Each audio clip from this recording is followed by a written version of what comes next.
슬프다.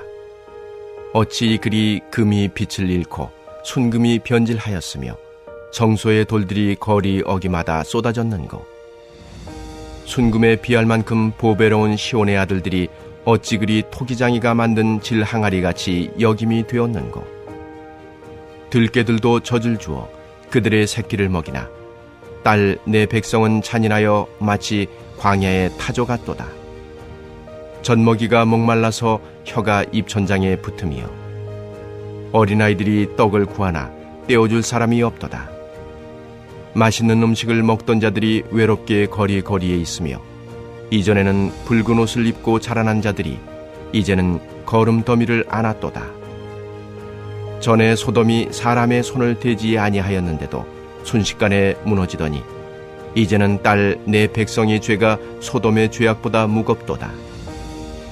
전에는 존귀한 자들의 몸이 눈보다 깨끗하고 젖보다 희며 산호들보다 붉고 그들의 윤택함이 갈아서 빛낸 청옥 같더니 이제는 그들의 얼굴이 숯보다 검고 그들의 가죽이 뼈들에 붙어 막대기같이 말랐으니 어느 거리에서든지 알아볼 사람이 없도다. 칼에 죽은 자들이 줄여 죽은 자들보다 나음은 토지 소산이 끊어지므로 그들은 찔림받은 자들처럼 점점 쇠약하여 가미로다. 딸 내 백성이 멸망할 때에 자비로운 부녀들이 자기들의 손으로 자기들의 자녀들을 삶아 먹었도다. 할렐루야! 오늘도 성령님의 함께 하심으로 하나님의 음성을 듣기를 원합니다. 오늘 본문 예레미야 4장 원어에 보니까 에카로 시작합니다.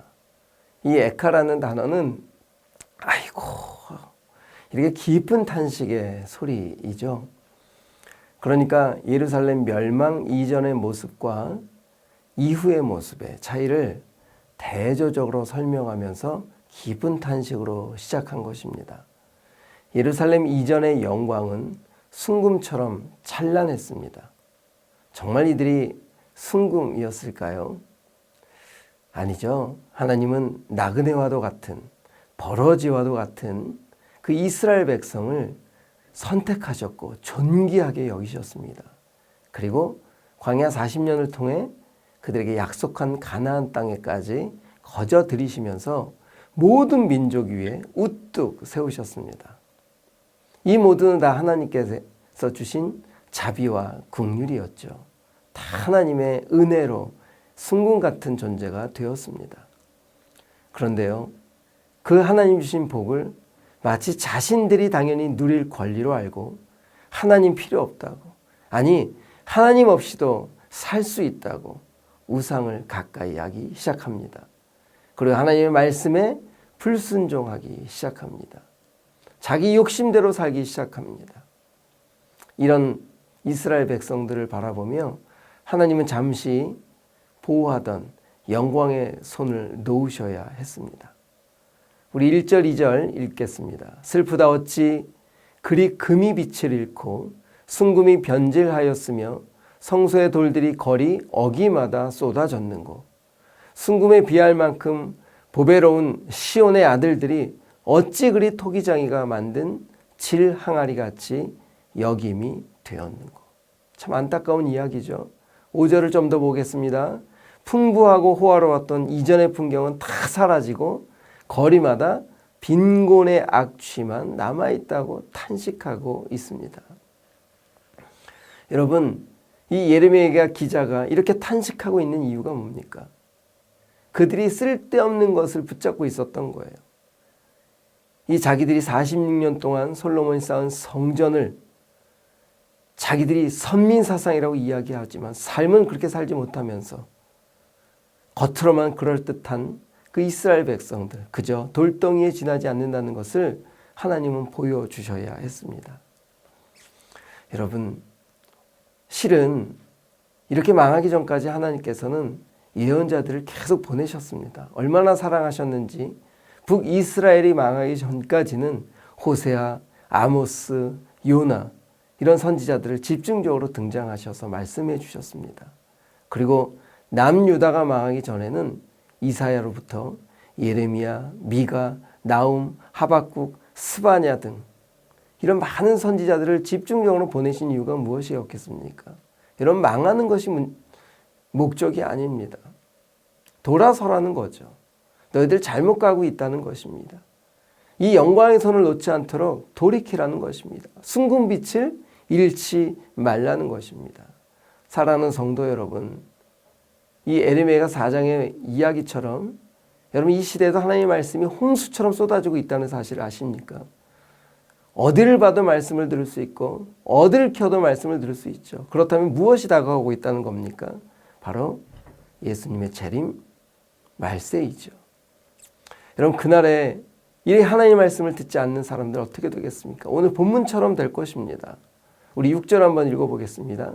전에 소돔이 사람의 손을 대지 아니하였는데도 순식간에 무너지더니 이제는 딸 내 백성의 죄가 소돔의 죄악보다 무겁도다. 여러분 소돔도 갑자기 무너졌습니다. 이스라엘 백성들도 순식간에 무너졌습니다. 여러분 그런 것처럼 이 시대도 순식간에 하나님의 날이 다가올 것입니다. 여러분 10절은 더 참혹한 이야기를 하고 있죠. 내 딸 백성이 멸망할 때에 자비로운 부녀들이 자기들의 손으로 자기들의 자녀들을 삶아 먹었도다. 여러분 얼마나 참혹함의 모습입니까? 하나님을 떠난 하나님이 없는 이 세상의 모습이죠. 지옥과도 같은 모습입니다. 여러분 오늘 이 본문의 모습 절대 잊으면 안 됩니다.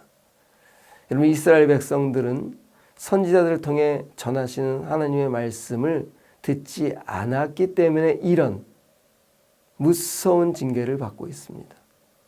한 귀로 듣고 흘려버렸기 때문에 이런 일들을 경험하고 있는 것입니다.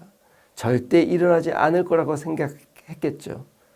여러분 이 시대도 마찬가지입니다. 세상은 절대 망하지 않겠다. 세상은 점점 화려함으로 우리를 유혹하고 있죠. 하지만 하나님의 말씀은 반드시 하나님의 심판의 날이 올 것이다 말씀하고 계십니다.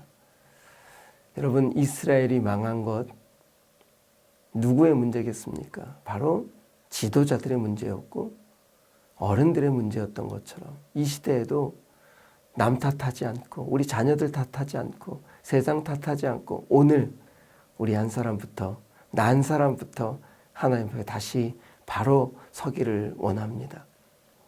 요즘 사사기를 청년들과 나누면서 이런 이야기를 나누었습니다. 하나님은 이스라엘 백성들의 수많은 반복된 죄들 앞에서도 여전히 사사라는 사람을 세우셔서 돌아오도록 기회를 주십니다. 그럼에도 불구하고 이스라엘 백성들은 잠깐 돌아왔다가도 금방 자기 욕심대로 돌아가는 그런 모습들을 우리들에게 보여주면서 오늘 우리에게 주시는 도전은 무엇입니까?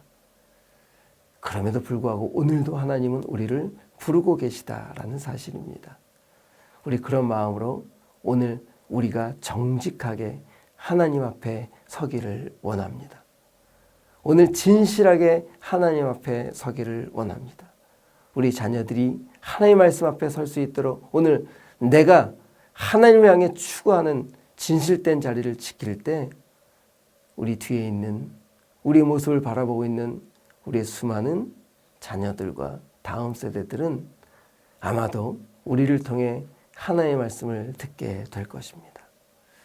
우리 이렇게 기도했으면 좋겠습니다.